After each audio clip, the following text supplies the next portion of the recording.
Since I don't have a big wok to do this big batch in, we're doing it in two parts. The first is to stir fry our beef and veggies together.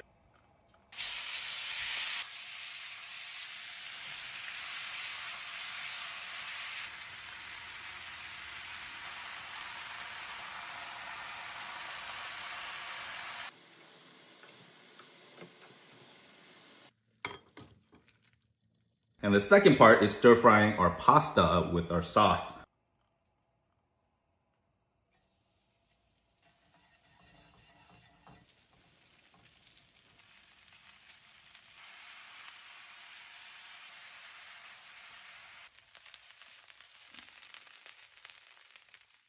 And afterward, we're going to toss both of them in a big bowl. That way our beef won't be overcooked and we'll have a big batch using a small pan.